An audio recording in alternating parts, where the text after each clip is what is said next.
नमस्कार, good evening. मैं आपके सामने फिर प्रस्तुत हूँ छोटी छोटी और मोटी बातें लेकर। आज छोटी तो नहीं मगर मोटी बात जरूर है। आज का टॉपिक है, आज जो हम लोग जैसे कि हम लोग देख रहे हैं कि सीटेट का जो दिसंबर का नोटिफिकेशन है वो आ चुका है।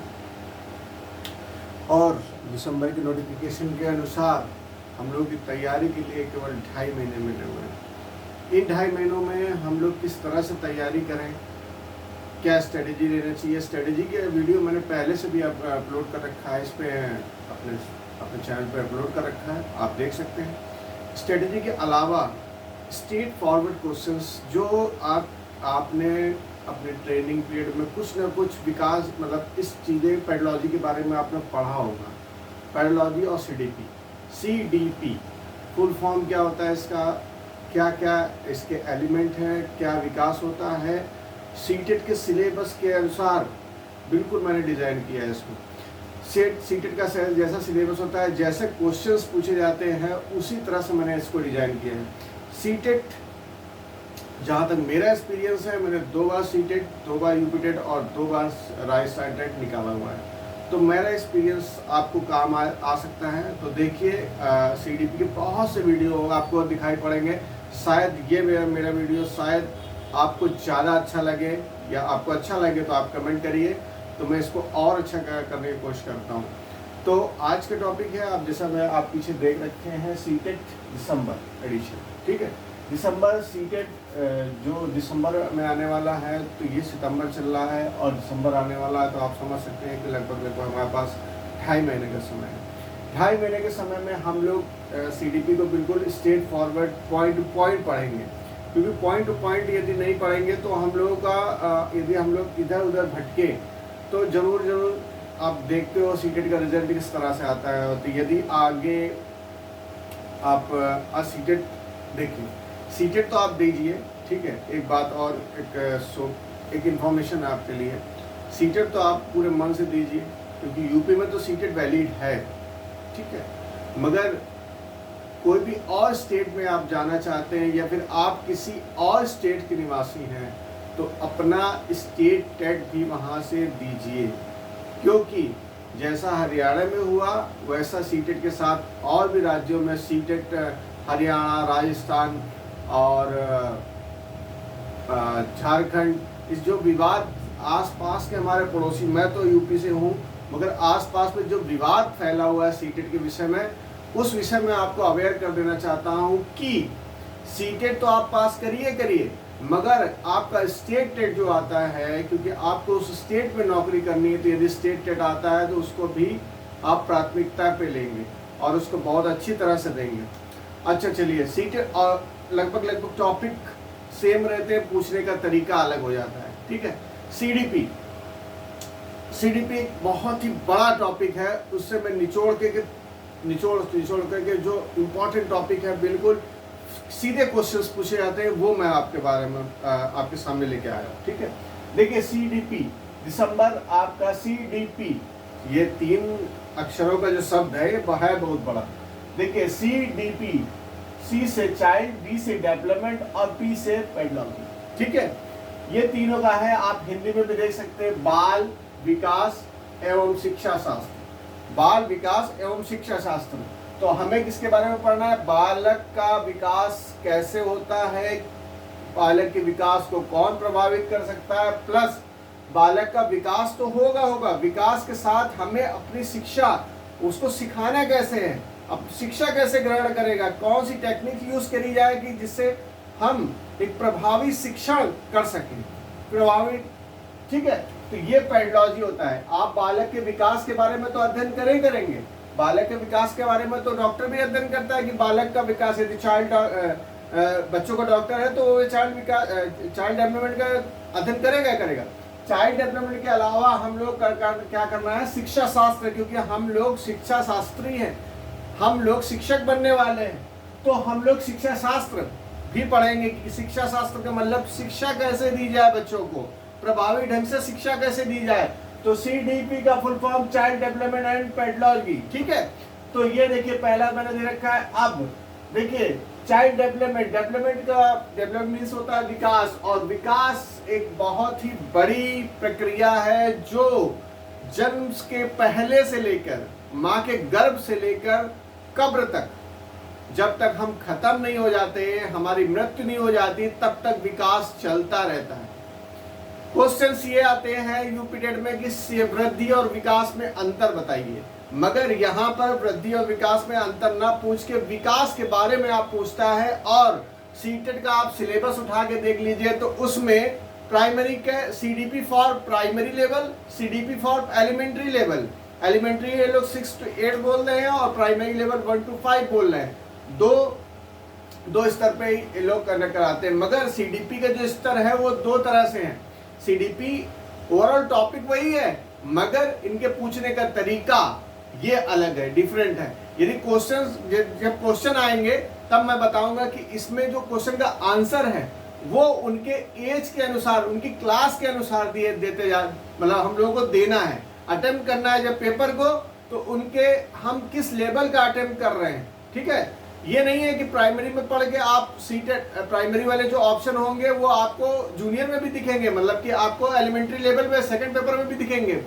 तो आपको उन टॉपिकों में से, मतलब उन ऑप्शन में से आपको किस स्तर का आप पेपर दे रहे हैं उस स्तर का आपको आंसर मार्क करना है। ठीक है, मैं बताऊंगा जैसे क्वेश्चन आएगा आपको मैं बताऊंगा कि किस तरह से आप इस पे अपने मतलब का आंसर निकाल सकते हैं। ठीक है, देखिए चाइल्ड विकास के बारे में बात करें तो विकास मैंने जैसा कहा गर्भ से लेकर कब्र तक चलता है, जन्म से मृत्यु तक चलता है, ये एक निश्चित दिशा में चलता है, ये सब आएगा। विकास के बारे में बहुत पूछा जाता है कि डेवलपमेंट है क्या, विकास क्या होता है। एक जीवन पर्यंत चलने वाली प्रक्रिया है, एक डायरेक्शन में चलने वाली प्रक्रिया है, निरंतर चलने वाली प्रक्रिया है, इसका कोई अनुमान नहीं लगा सकते विकास किस स्तर पे चलता है, कि इसके घटक कौन कौन से। हाँ, इसके घटक ये देखिए, विकास वातावरण और अनुवांशिकता का गुणनफल होता है। ये आप नहीं कह सकते कि वातावरण ज्यादा प्रभावी होता है कि अनुवांशिकता, इसी पे डिबेट चलती है कि वातावरण को हम लोग, वातावरण और अनुवांशिकता इन दोनों के बारे में आप संतुलित ये नहीं कह सकते कि अनुवांशिकता ज्यादा प्रभाव डालता है विकास पे कि वातावरण डालता है। वातावरण और अनुवांशिकता दोनों मिल के ही एक बच्चे का विकास करते हैं। आप ये देखिए, मैंने इंग्लिश में दे रखा है नर्चर और नेचर जो हमें प्राकृतिक रूप से मिली है, हम उसे बदल नहीं सकते, ये होता है नेचर। और जिसे हम बदल सकते हैं, जिसे वातावरण, हम आसपास के वातावरण को हम बदल सकते हैं, वो हो गया हमारा नर्चर में हम लोग क्या करते हैं, ये प्रकृति और पोषण विवाद, ये बहुत जो पूछा जाता है कि प्रकृति और पोषण विवाद का, प्रकृति मतलब जो हमें मिला हुआ है और पोषण हमें वातावरण से मिलता है, तो प्रकृति और पोषण विवाद पे बहुत से भर के क्वेश्चंस आपको सीटेट में मिलते हैं। प्रकृति मतलब जो हमें अपने माँ बाप से हेरिडिटी के रूप में, अनुवांशिकता के रूप में हमें अपने माँ बाप से ऊपर से पैतृक मिले हुए हैं, और वातावरण वो होता है जो हम आसपास देखते हैं, उसको हम लोग चेंज कर सकते हैं, मगर हेरिडिटी को चेंज नहीं किया जा सकता। इनके गुणनफल को ही यही विवाद होता है। कुछ लोग कहते हैं कि वातावरण ज्यादा प्रभाव डालता है, कुछ लोग कहते हैं कि नहीं, हेरिडिटी भी डिपेंड करती है। बिल्कुल, इन दोनों का गुणनफल ही विकास को प्रभावित करता है या विकास को आगे बढ़ाता है।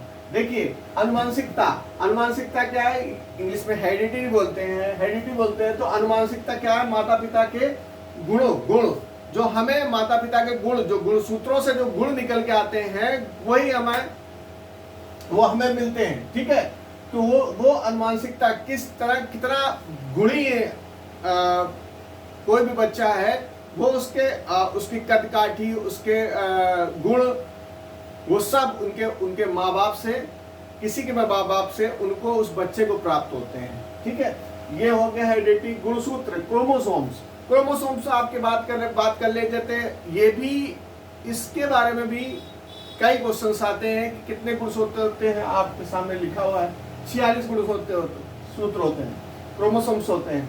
ठीक है, 23 जोड़ी कहीं पर लिखा होता है, कहीं 46 सीधे दे रखा होता है। तो 23 इसमें पुरुष में, 23 फीमेल में, 23 पुरुष में मतलब मेल में और 23 फीमेल में, दोनों में मिला के 46। ठीक है। Down syndrome, down syndrome UP data में बहुत पूछा जाता है, मगर उसका नाम दूसरा नाम, इंग्लिश में दूसरा नाम ट्राइसोमी भी डाउन सिंड्रोम को ही बोलते हैं। डाउन सिंड्रोम अब ट्राइसोमी 21 ये बहुत DSSB में सीटेड में, और इसको नाम बदल के डाउन सिंड्रोम के नाम से यूपी डेटा में पूछा जाता है। ट्राइसोमी के नाम से आपको सीटेड और DSSB और अदर पेपर में आपको ट्राइसोमी के नाम से पूछा जाता है। ट्राइसोमी 21 का मतलब है कि जो 21वां गुणसूत्र होगा, 21वां गुणसूत्र होता है वो टूटता नहीं है, विभाजित नहीं होता है। मतलब क्या होता है, 23 गुणसूत्र मेल से 23 गुणसूत्र फीमेल से, दोनों मिलके आपको 46 गुणसूत्र बनते हैं। मगर 21वां गुणसूत्र जो डबलिंग होती है, मतलब x इधर से y इधर से जो डबलिंग होती है, उसमें क्या होता है, एक गुणसूत्र एक जोड़े में 3 प्रवेश कर जाते हैं। मतलब दो पहले से होते हैं, एक पुरुष से एक मेल से, एक पुरुष से एक महिला से, ठीक है, एक मेल से एक फीमेल से। मगर इसमें क्या होता है, ये टूटने चाहिए। टूटने के अलावा इसमें क्या होता है, एक एक्स्ट्रा आ जाता है, मतलब ट्राइसोमी हो जाती है कि त्रिगुणी हो जाता है। त्रिगुणी होने का मतलब क्या है, वो न पुरुष में रह जाता है न महिला में रह जाता है। तो ये ट्रांसजेंडर जो होते हैं, तो इसी कारण ये ट्रांसजेंडर जो एक लिंग होता है वो निर्माण होता है इसका। ठीक है, तो ये बहुत आता है क्वेश्चन, ट्राइसोमी क्या होता है, इसको आप पढ़िए। इसके बारे में एक सेपरेट वीडियो भी बना दूंगा, बहुत इंपॉर्टेंट टॉपिक है, बहुत समझने लायक टॉपिक है। प्रभाव, ट्रांसजेंडर होने की संभावनाएं बढ़ जाती हैं, बिल्कुल। अब ट्राइसोमी होने से संभावनाएं ट्रांसजेंडर की बहुत सी बढ़ जाने होने की संभावनाएं बहुत सी बढ़ जाती हैं। ठीक है, तो अब देखिए क्या होता है गर्भ में विकास। हमने कहा गर्भ में विकास किस तरह होता है, विकास के बारे में पूछेंगे। हम लोग जानेंगे कि गर्भ में विकास कैसे शुरू होता है। जैसा क्या होता है कि आप मेल और फीमेल दोनों, जब क्या होता है कि जब मेल और फीमेल से 23 गुणसूत्र इधर से 23 गुणसूत्र इधर से, और जब वो निषेचित होते हैं, ठीक है, जब निषेचित होते हैं तो निषेचित होने के बाद, निषेचित कहाँ पर होते हैं, फ्लोपियन ट्यूब में होते हैं। देखिए मैंने लिख रखा है, ये क्वेश्चन आता है, ये क्योंकि मैं साइंस फील्ड से हूँ तो मैं बताता हूँ, ये साइंस में आया था, सीटेट के साइंस के सेक्शन में आया था। और साइंस कोई बहुत ही कम पढ़ाते हैं, और मैं साइंस भी पढ़ाऊंगा, आपको SST भी पढ़ाऊंगा, सेकंड पेपर का SST भी और साइंस भी मैं पढ़ाने की पूरी कोशिश करूंगा, क्योंकि कहीं से भी कोई भी क्वेश्चन पूछ लिए जाते हैं। ठीक है, तो भ्रूण का जो निषेचन होता है वो कहाँ पर होता है, फ्लोपियन ट्यूब में होता है। वो जब निषेचित होता है तो सिंगल एक कोशिकी होता है, मगर जब भ्रूण का निर्माण होता है गर्भाशय में, जब वो फ्लोपियन ट्यूब से होते हुए आता है गर्भाशय में, तो वो क्या होता है, बहुकोशिकीय हो जाता है, मल्टीसेलुलर हो जाता है। तो विकास क्या हुआ, जब निषेचित होकर भ्रूण का निर्माण हुआ, ठीक है, विकास की प्रक्रिया शुरू हो गई। विकास की प्रक्रिया शुरू हो गई। यह विकास की प्रक्रिया उसके नर्चर, अब देखिए इसमें नर्चर हो गया, नर्चर पे प्रभाव पड़ रहा है कि आपके माता क्या खाती हैं, क्या पीती हैं, किस वातावरण में रहती हैं। ठीक है, अब यदि वातावरण वहाँ का बाहर का खराब हुआ तो माँ से बच्चे को वो वातावरण प्रभावित करता है, और आपके साथ कोई ना कोई समस्या, आपके बच्चे के साथ कोई ना कोई समस्या आ सकती है। तो वातावरण शांत अच्छा होना चाहिए। तो और इसके बाद जब वो जन्म लेता है, तो जन्म से लेके मृत्यु तक, तो इतने लोगों ने बताया है, बहुत लोगों ने बताया है, बहुत सी थ्योरीज आई हैं, इनके बारे में, विकास के बारे में विस्तृत हम लोग अध्ययन करेंगे। एक टॉपिक को बिल्कुल पॉइंट टू पॉइंट जो क्वेश्चंस आए हैं उन्हीं का मैं जिक्र करूंगा, और ये क्वेश्चन कहीं ना कहीं आपको घूम के मिलेंगे सीटेट में। ठीक है, कोई फालतू की बात नहीं, सीधी सीधी बिल्कुल बात करेंगे। ठीक है, आपने जो ट्रेनिंग पीरियड में पढ़ा है बस उसी को और भी निखारना है। ठीक है, तो कुछ नया नहीं है, मगर बस जो टॉपिक सीटेट में आ रहे हैं बस उतना ही पढ़िए। आप सीटेट क्रॉस कर जाइए, सीटेट क्रॉस करने के बाद फिर एक नई तैयारी करिए, जो भी शिक्षक भर्ती आ रही है या कुछ भी आपका शिक्षक भर्ती के लिए ही पढ़ रहे हैं, तो शिक्षक भर्ती जो भी आ रही है उसके लिए तैयारी करिए। एक क्वालिफाइंग नेचर का है तो बहुत ज़्यादा टेंशन मत लीजिए, मगर हाँ क्वालिफाई करना तो जरूरी है और प्लस 100+ नंबरों से आपको क्वालिफाई करना है। यदि आप रिजर्वेशन के चक्कर में पड़े कि आप ओबीसी हैं, आप एससी हैं, आप 82 नंबर लेके पास हो जाएंगे, आप धोखा खा जाएंगे। ठीक है, तो ये मेरी सलाह है कि 100+ नंबर से आप लोग जनरल के कट ऑफ पार करेंगे।